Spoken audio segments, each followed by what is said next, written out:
Nosotros entendemos que la nueva izquierda nace en el marco de un contexto histórico en el cual la izquierda europea y de los Estados Unidos sobre todo no puede seguir operando conforme la tradición marxista clásica de pensamiento. No puede hacerlo porque esa tradición apelaba justamente a la lucha de clases. Las clases sociales son, digamos, grupos sociales cuya definición está anclada en el lugar que los individuos ocupan en el sistema productivo, es decir, en la economía. Una clase social es el obrero, por ejemplo, el terrateniente, el campesino, el capitalista. Y a partir de 1950 y entre 1950 y 1973, durante 23 años ininterrumpidamente, los países del primer mundo crecieron un promedio de 5% de su PBI anual. ¿Qué significa esto? Bueno, lo que hoy llamamos tasas chinas, es decir, Occidente y los países digamos, más ricos se enriquecieron todavía más, la riqueza se multiplicó, se derramó, y la clase obrera dejó de tener incentivos para hacer una revolución. Y ahí ese lugar lo toman los intelectuales, lo toman nuevas minorías que no se vinculan con el aspecto económico de la sociedad. El Mayo francés, por ejemplo, es un poco un reflejo de todo esto. La New Left en los Estados Unidos, para la cual va a escribir Herbert Marcuse de la Escuela de Frankfurt, exiliado en los Estados Unidos desde la década del 30. Y todas estas ideas, en verdad, que hoy podemos entender como ideas de nueva izquierda en la medida en que reforman radicalmente el pensamiento marxista clásico, provienen de los Estados Unidos y de Europa. En América Latina esto empieza a llegar recién en los 90, te diría yo, pero yo veo manifestaciones políticas concretas de esta nueva izquierda a fines de los 60 en Europa. Aquí se tiene una percepción en España de que en Argentina o en América Latina esto está más radicalizado que en España. Ya me lo comentaba Nacho Arzuaga, que él entendía que bueno, en Argentina los movimientos feministas son más violentos que los de acá. Hace un rato di una nota y me dijeron más o menos lo mismo. Y yo haría una diferenciación que es la siguiente. Yo tengo más miedo al Estado español que al Estado argentino en cuanto a su represalia por cómo yo me exprese aquí.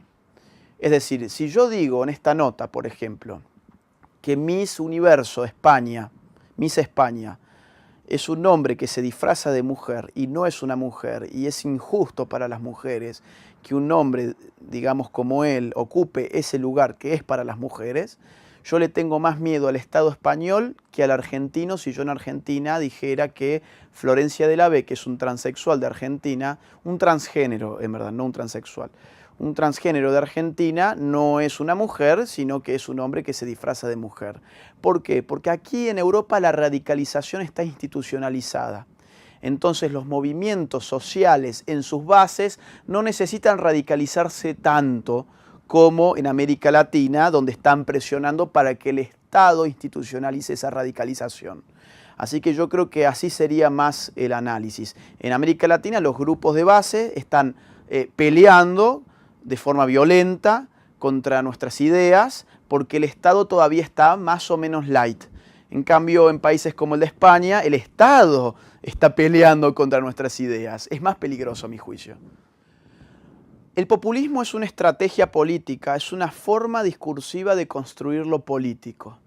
¿A qué me refiero con esto? El populismo aparece cuando se intenta construir al sujeto pueblo como una entidad homogénea, compacta y universal, que sin embargo necesita de un antipueblo, es decir, no es ni homogénea ni universal, sino que necesita de un antipueblo que le confiera su identidad.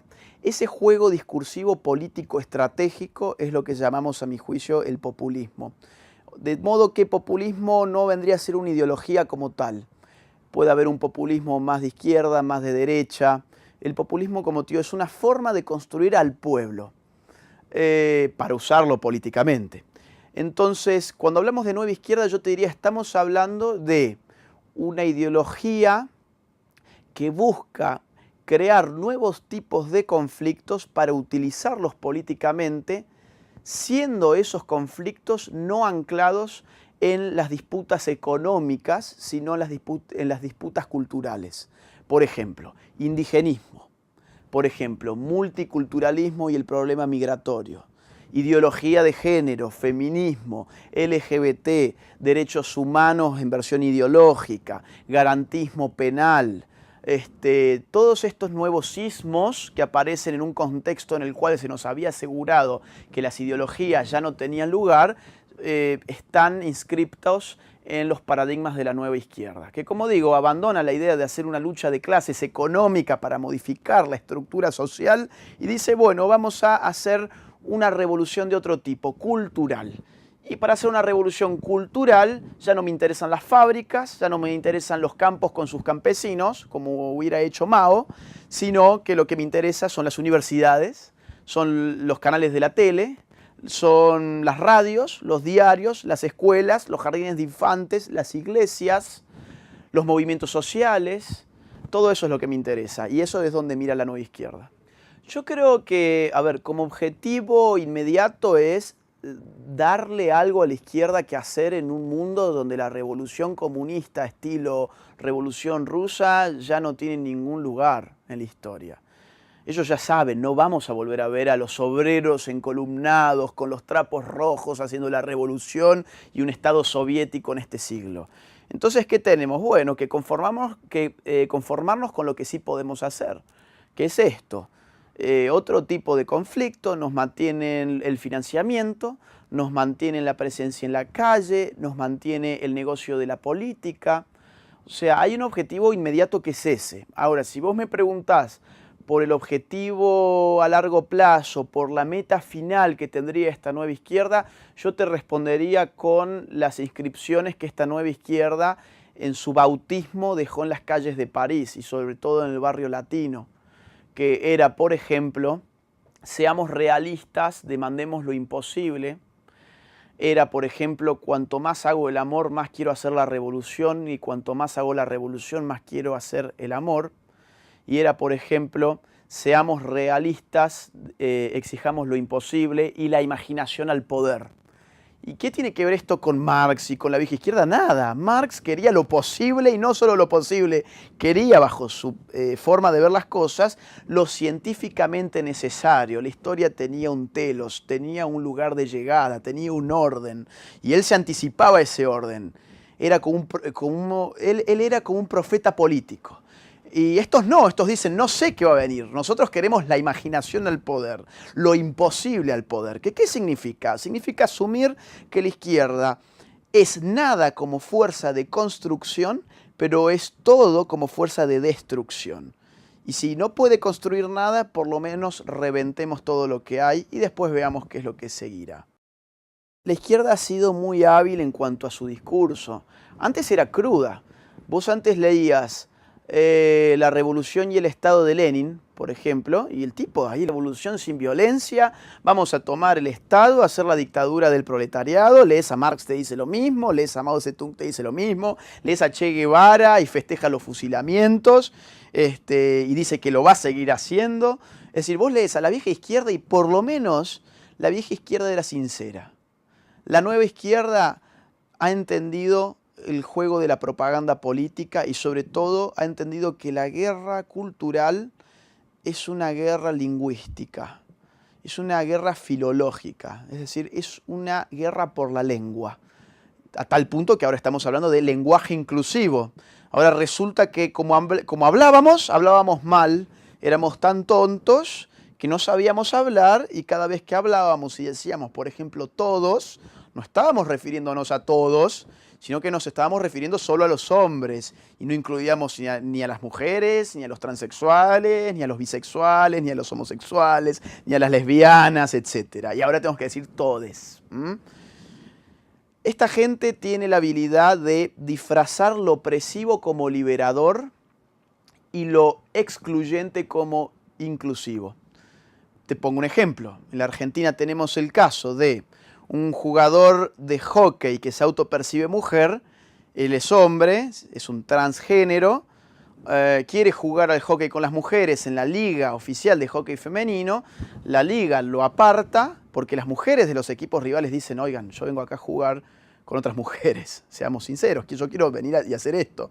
Y no, bueno, la justicia, ¿qué dice? La justicia argentina dice, tenemos una ley que se llama Ley de Identidad de Género, la cual dice que cada uno es aquello que autopercibe ser en materia sexual, entonces si él dice que es ella es una mujer y no un hombre, y entonces vaya y juegue al hockey con las mujeres. Entonces eso es inclusión, a pesar de que estamos excluyendo el motivo por el cual el resto de las mujeres, la mayoría, se metió a jugar en esa liga de hockey. Te pongo otro caso, en la Argentina, si yo tengo un problema dental, por ejemplo, no sé, tengo un problema con una muela, quiero ir a un odontólogo, bueno, yo tengo que estar juntando mis, digamos, ahorros para poder pagarle lo que cuesta la consulta y todo lo que él tenga que hacer con mi boca.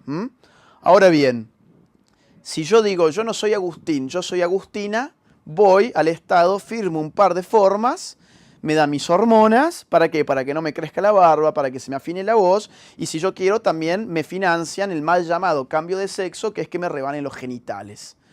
Y eso le llaman inclusión, a pesar de que el tipo que tiene que ir al odontólogo tiene que pagar su odontólogo y pagarle la cirugía al otro a través de sus impuestos. Entonces, todo está alterado. Nos hablan, por ejemplo, de que ellos son diversos, pero ocurre que se han inventado el concepto de crimen de odio, que no admite ninguna opinión diversa de la de ellos, porque cualquiera que piense de forma alternativa al discurso imperante puede tener hoy en día una sanción penal en cualquier país occidental. Entonces, todas aquellas palabritas significan en la práctica lo contrario a lo que ellos quieren imponer que significa.